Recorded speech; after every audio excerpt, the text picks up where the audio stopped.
Hey guys, what's up? Eddie here with Hardins Outdoors Adventures, and today we're going to be talking about this CenterPoint Sniper XT390.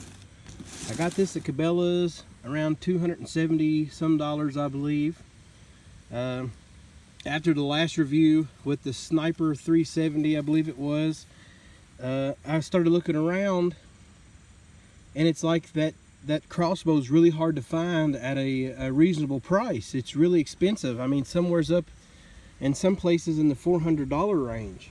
And I'm like, well, that's no longer the affordable crossbow.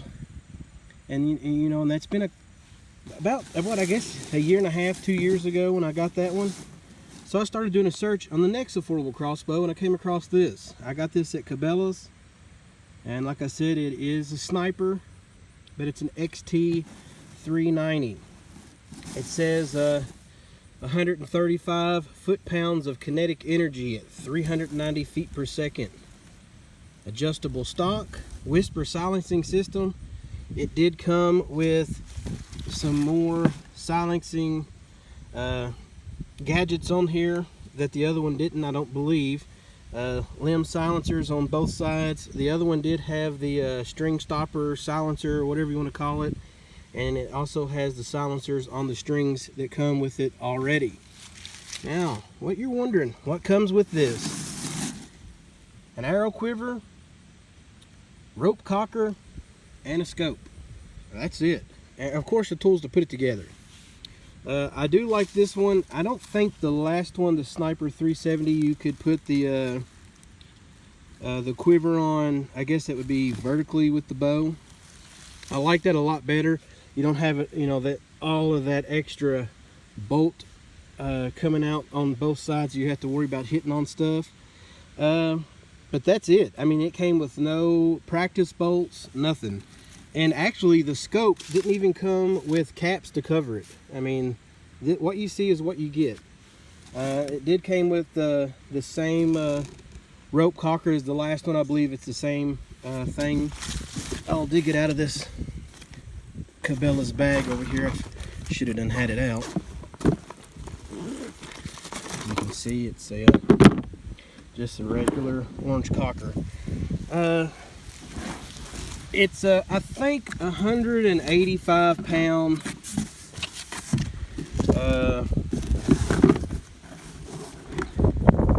let's see what we're saying. Yeah, okay, so up to 390 feet per second. I believe they quoted that at 370 grain, and I think I'm at 425 grain, I believe.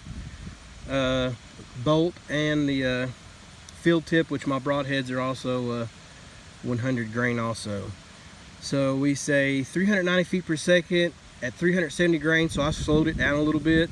Draw weight 185 pounds, 135 pounds kinetic energy if I can speak, 14.5 inch power stroke. Some more information there. Composite quad limbs. The riser and the rail is both aluminum. I was looking at another crossbow, and the rail was made out of injected plastic, mold injected plastic or something like that. And I is not where I wanted to be. And the bow was actually a little more expensive than this one. It does have an automatic safety on it. Mass weight 7 pounds 13 ounces. I don't know if that's with your quiver and your bolts and everything on there, which it's not that much. Does use 20 inch 370 grain or higher finished weight. So that's what I said. It was getting 390 feet per second at 370 grains. I wanted something that was a little heavier than that to pack a little better punch. I haven't done the math on exactly how fast it's still shooting, but it's basically the same as the Sniper 370 as far as looks. I believe the one that I had was solid black. I sold it a little while ago when I was in the hunt for another one, because these things aren't given to me or sponsored. I purchase everything that I review myself. as far as the crossbows and the things like this that you're seeing now. And like I was saying, the Sniper 370, you know, it's not the cheapest, most affordable, best crossbow on the market. And so I started hunting, and I'm like, I've got to find everybody the next best thing. And so far, I believe this is it. The only thing that I don't like about this bow is the scope. I don't know what is the deal with the scope. On the last crossbow that I had from CenterPoint, it was a really good low-end scope. We'll call it a low-end scope compared to everything else, but it was a good scope for me personally. I never had an issue out of it. This one, I can get 20 yards on the top line. Let's see if we can. I don't know if I ever get anything for you to see in there. There we go, barely. So very blurry. But the top line, I'm getting 20 yards. 30 yards is not the next line down. I looked up, it didn't, unless Cabela's, of course they assembled it, I wasn't expecting that. But the last one, when you bought it, it had on here where it told you everything was at. Each mark was a specific thing, and this one, it only shows you 20 yards. So I assumed the next one was 30 yards. Well, it's not. You have to put it in between the top and the second line for 30 yards, and about 35 yards is the second line. I don't know if it's something that I've done that I'm unaware of, but I'm just not having as much luck with this scope as I did the last one. So we've set a target up down there, which we will discuss. I had a very bad issue with the last target that I had. I bought that target down there. I'll show you closer in a minute. It's a bone collector. Got it at Walmart for like $25, and it stops these bolts. I bought a bolt puller because of the problem I had the last time, and I haven't even had to use it. It's incredible. So anyways, there's the bow again. The little finger protection guard on there to keep you from putting your fingers up too far and the string hitting them. I am shooting Bloodsport Witness bolts. I believe the last time I were using some sort of Black Max or something like that. I believe they were made by Easton. I'm not for sure who makes the Bloodsport bolts. They seem pretty cool. They are reviewed very well, and they were pretty affordable, so I went ahead and got these. I lost once, the first bolt I ever lost, and like I said, I was trying to assume where the marks on the scope were as far as yardage.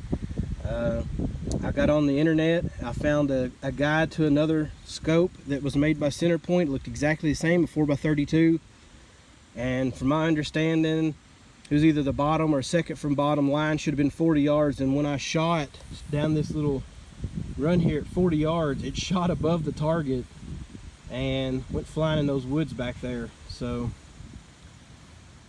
I lost it. So I'm having, like I said, I'm having a bad problem with the scope. I'm thinking about replacing that scope with a True Glow. I heard a lot of good things about it. I talked to someone else who has one and they love it, and I think I'm going to give that a go. So we're going to set this, we're going to cock this bow back. I'm going to set another camera down there close to the target. We're going to take this shot at 20 yards, and I'll show you how accurate it is. We'll take a couple of shots and we'll see how accurate it is as far as consistency. I'm not shooting off of a table by no means. I'm shooting off of 2 coolers stacked up out of a kid's chair. Professional, I know. Anyways, guys, if you have any more questions about this bow, you can go ahead and put them in the comments. I'll look through the manual or on the box or whatever that I need to do to find the answer that you're looking for. And if I can't answer it, I've had pretty good luck at CenterPoint responding back with the few questions that I've had, and we'll ask them if I can't answer it for you. All right, I'll be right back with you. Okay, so this is the bow, completely cocked back, ready to fire. As you can see, when it's cocked back, the limbs really come back. It's pretty compact compared to the last one. I believe the other one, it was really wide, a lot wider than this one. So anyways, we've got a camera down there set up. Hopefully it's still standing. I can't see it. And I'm not going to be able to hold this camera in my hand and shoot. I don't have a tripod. I'm pretty non-professional as far as camera equipment. So I'm going to set this one down as best as I can. That way you can hear this go off, because I believe it's fairly loud compared to the other one. But like I said, all right, hopefully that stays.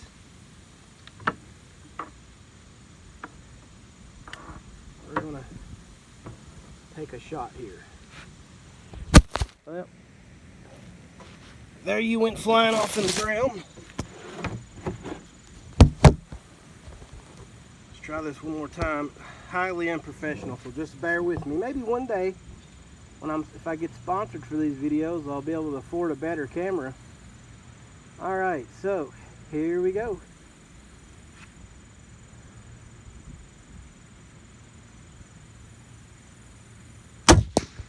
All right, I pulled that one really hard. I was trying not to scoot the cooler. Oh. I was trying not to scoot it, and I turned it last second. So this misaim was me 100%. Very unprepared. Yeah, I pulled really hard, real hard. And look how easy this is. It's insane how easy that is. So let's get down here. Let's get the string cocked again. I'm going to set this camera up a little better and see if I can get a good shot for you without dropping you. Okay, so what I'm going to do is actually, I'm not even going to try to set this up because I feel like I'm going to worry about knocking it off again and scooting these coolers. So I'm going to set this camera down. Hopefully you can still hear everything, but you're not going to be able to see anything for a minute. Just bear with me here.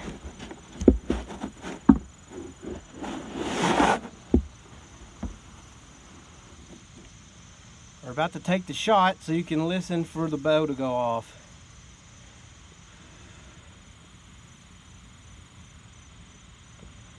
Well, turn the safety off, that is.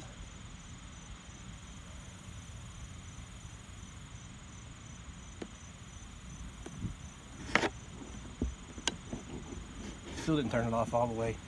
All right, heard the click, the safety's off.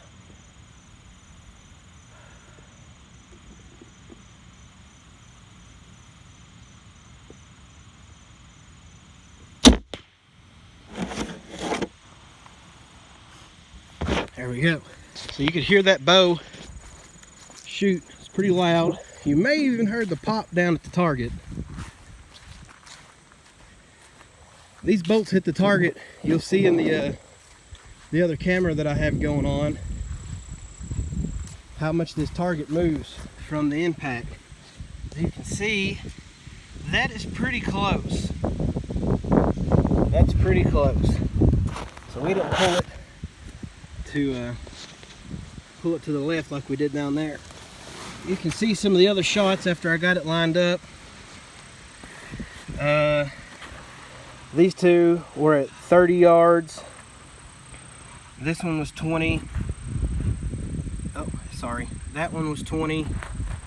That one was around 40. I think that one was around 40. So I think it was shooting a little high, which I said you can't exactly put it where you need to aim because the variations of distance in that sight is not right, and I don't like it at all. But for the price, like you can't beat it. Let me turn this other camera off. It stays pretty accurate. Like I said, that's 20 yards right there, and that's how close we got. Once I get another scope, I'll feel a little bit more comfortable giving you some further shots. We'll do some more videos on it. But as far as an introduction to it, I believe we've covered just about everything. Like I said, I'm using a 100 grain field point the Bloodsport bolts, which apparently, I guess if the bolt goes completely through the deer, it leaves different colors on this white part to tell you where you shot it. If memory serves me, light red from blood is you've hit them, but you didn't hit them in the good spot. I assume dark blood, you hit them in some sort of organ or artery, I assume. And if it's green and yellow, you've gut shot it, which I hope it doesn't happen. I mean, I know it does happen to people, but just make sure you take a for sure shot if you're going to do it. That's a totally different subject. Anyways, if you guys have any questions, just put them in the comments. I hope you enjoyed this video as much as you did the last one. And happy trails, guys. If you get this bow, I hope you enjoyed as much as I have. And just when you thought you were going to be able to get rid of me. So I forgot a pretty key feature about, I was down there getting the target and putting things up. The quiver being mounted the way it is. When you put the sling on your back, which by the way, this is an Allen sling, excuse me, the quiver is no longer riding in your back. I love this thing, the way it fits on here vertically instead of horizontally. So anyways, right when you thought you could get rid of me, I had to show you the last thing. Happy trails, guys. See ya.